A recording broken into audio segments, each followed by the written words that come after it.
A very good morning to you, dear students, to your geography class.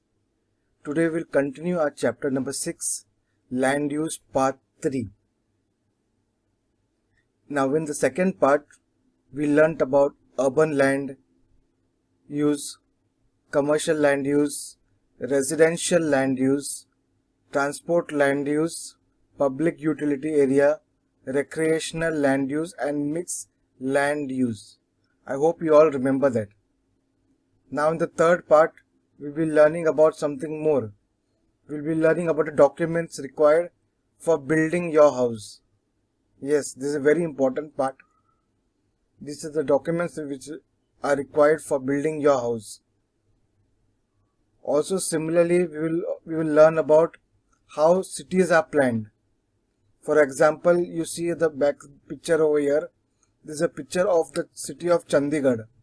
They have planned it very beautifully with lakes, stadium, gardens, etc. So we'll look at all this in this chapter. Okay. Firstly, let us learn about house layouts. What are house layouts? I'm sure some of you must have seen these layout drawings. These are layout drawings.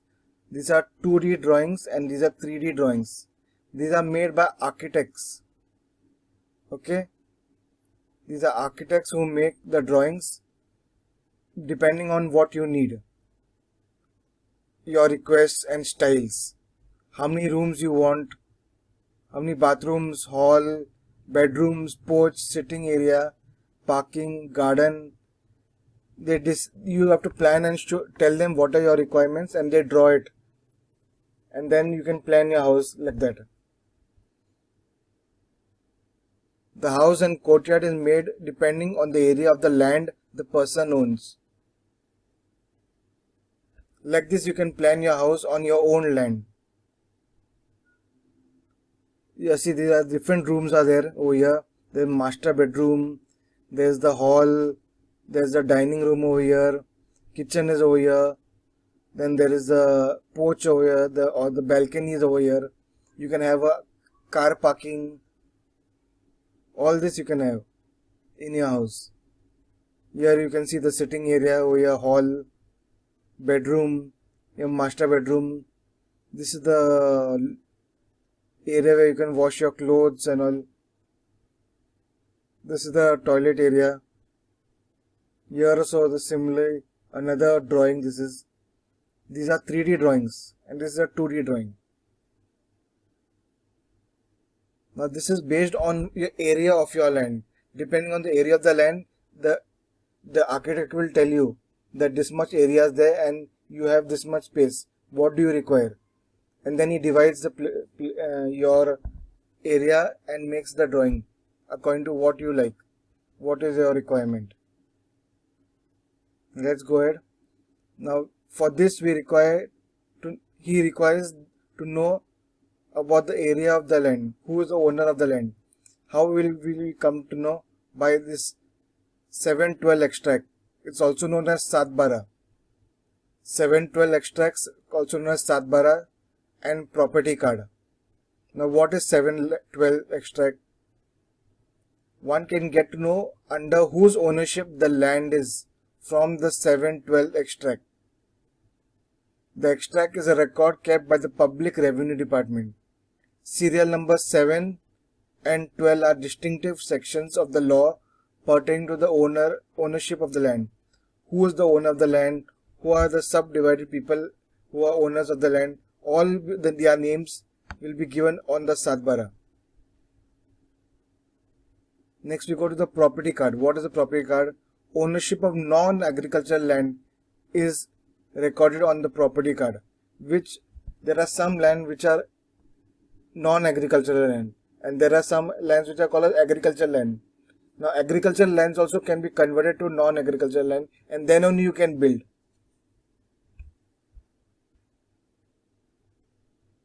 Ownership of a non-agricultural land is recorded on the property card. This record is available from the urban land records.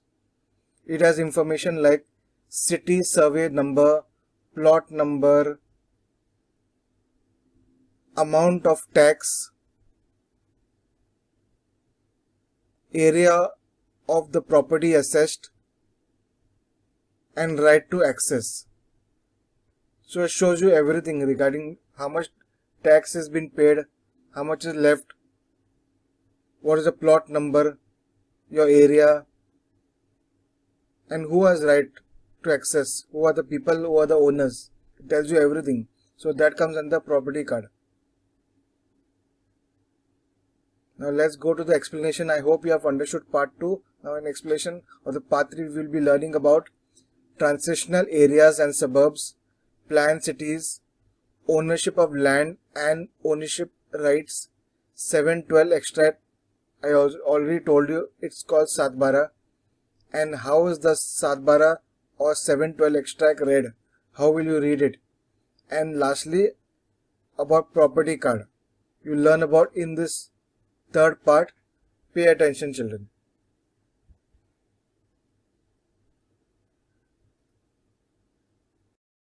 We have seen that land can be used for institute making, for transport purpose, for residential purpose, or for commercial purpose, and so on. And according to the purpose of use, the land can be bifurcated into subcategories.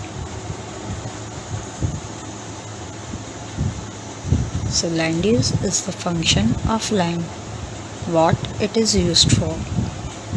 It varies from area to area. In rural areas, land use can include forestry and farming, whereas in urban areas, land use could be housing or industry.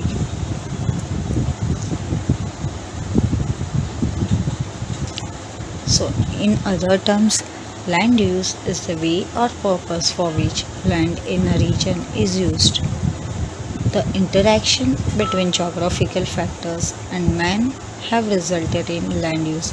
In short, so many needs of man and limited or scarce land give different purposes to land, and mineral-rich land is used for mining, while fertile plain is used for agriculture or commercial purpose or other purposes. So as shown in the picture, it can be used for various purposes: forestry, farming, transport, communication, agricultural, industry, commercial, residential, and so on. Now, types of land use. It can be broadly classified into rural land use or urban land use. And in rural land use, we have learned what is arable land, fallow land, forest land, and grassland. Whereas in urban land use, we have done with commercial land use, residential land use, transport land use, recreational land use, mixed land use, and public utility area. Today, going little ahead from that, what are transitional areas and suburbs? This is the map of Mumbai, divided into township, suburban areas, classified into eastern suburbs and western suburbs. You can see in blue color it is city, township, whereas in green color western suburbs are shown, whereas in pink color eastern suburbs are shown. So what are suburbs and what are the transitional areas? So rural settlements start outside the boundary areas of urban settlements. So where the urban area ends, the rural settlement starts on that boundary. But the intermediate area between rural area and urban area is called transitional area. Like in Mumbai, Bhandup or Bandra is called transitional area. In this area, there is a blend of rural and urban land use. In these areas, land use is of fixed nature or mixed nature. In this zone, cultural activities are also of mixed type. And over the period of time, this area is converted into urban area and these regions become suburb. Suburbs are stand for suburban areas. For example, Bandra, Bhandup, etc. are suburbs of Mumbai city.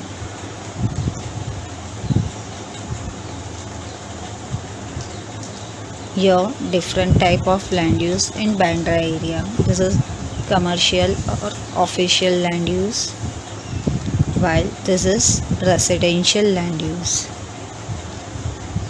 So mixed land use possible in transitional or suburban areas. Now going more ahead, what are the planned cities? Nowadays culture of planned cities goes on increasing. You know, India's first planned city is Chandigarh. So what is known as planned city? So after the industrial revolution, urbanization occurred on a large scale throughout the world. Since this urbanization was not well planned, cities began to grow in haphazard manner, and because of employment opportunities there, large scale migration to these cities occurred, and as a result of large scale migration, large population, the availability of land is always a serious problem. Limited land with so much population creates a big problem. A lot of diversity is visible in the land use of cities. Limited land, varied land uses, and burgeoning cities resulted in the thought of having planned cities for future, which are well planned and making best possible use of land. So even before a city grows, its land use is predetermined and pre-planned. A planned layout is prepared. So accordingly, the cities are developed, and Singapore, Zurich, Washington, Brasilia, Chandigarh, Bhubaneswar, etc. are planned cities. So India's first planned city is Chandigarh, and planned city means even before the city develops, the plan is prepared at which land or on which land what purpose is to be used for. Now here is the pie chart of land use in Japan and land use in India in 2011. The yellow color shows suitable for agriculture land, red permanent agriculture, green forest, blue permanent pastures, while mango yellow or orange color shows other type of lands. So in which country is the land under the forest is more? Yes, it is in Japan, 68.5 degrees or percent, 68.5% on 100% is the forest land use in Japan. In which country is the land under agriculture is more? Yes, red color land, that is 4.2% in India and 0.8% in Japan. So obviously in India land under the agriculture is more. Considering the two questions above, how will you relate the physiography and climate of India and Japan with their respective land use, and correlate their land use and development? Which land use is found in Japan? And considering the land use in both the countries, make a list of factors affecting the land use. So in short, if we look at the diagram, forest land is more in Japan whereas less in India, whereas agricultural land is more in India while less in Japan, only about 11 to 12%. Permanent agricultural land is about 4.2%, whereas in Japan 0.8%. Whereas other type of land use such as mixed land use is near about same, that is 17% or 19% respectively in India and Japan. So let us understand what it wants to say. So you may have realized that in different countries the percentage under various land uses are differ. Based on the availability of land, the population of a country, its quality and needs, land use type vary. In Japan, for example, the percentage of land under forest is more, whereas land under the agriculture is very low. As compared to that in India, the percentage of land under forest is low, while percentage of land under the permanent agriculture is high. So Indian people are more related or more in agricultural activities, whereas Japanese people are in forestry activities. Now coming to ownership of land and ownership rights. So article 7.2 extract 7 by 12 extract is the extract of ownership of land and its right. It says that the ownership of land could be private or public. Private means in the hand of private group or individuals, or public means in the hands of government. Land registration in this context is done under the Revenue Department of the government. Registration of land is necessary, and to whom to register? So to the Revenue Department. So one can get to know under whose ownership the land is from this extract. And this extract is a record kept by Public Revenue Department, as we have seen in second point. Serial number 7 and 12 are the distinctive section of the law pertaining to the ownership of land, and the 7 by 12 extract is a kind of mirror about land. Why it is known to be mirror about the land? Because without going personally on that place, we come to know that the land is under whose ownership and which type of land is it. The register of the Revenue Department records the detail of the ownership rights of the family, status of debts or loans if any, and transfer of ownership if it is done. Village form number 7 and village form number 12 are combined to prepare 7 by 12 extract. Hence it is termed as 7 by 12 extract.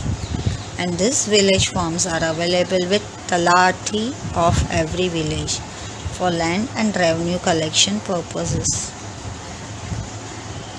So this extract shows the name of the owner, type of land, whether it is agricultural or non-agricultural, how much area the land is occupied, the location with respect to the roads and water bodies,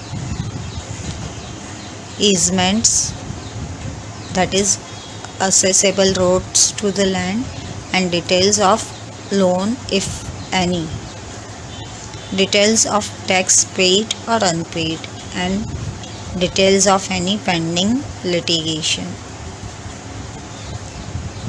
So this article is called the mirror of the land, as it shows everything about that land.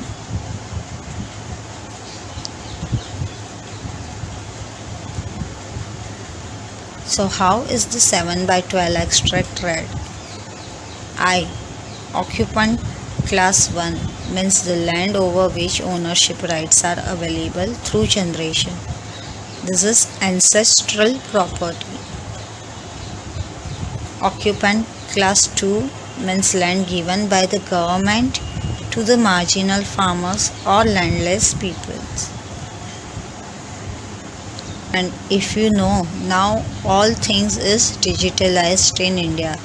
So even extract 7 by 12 is digitalized.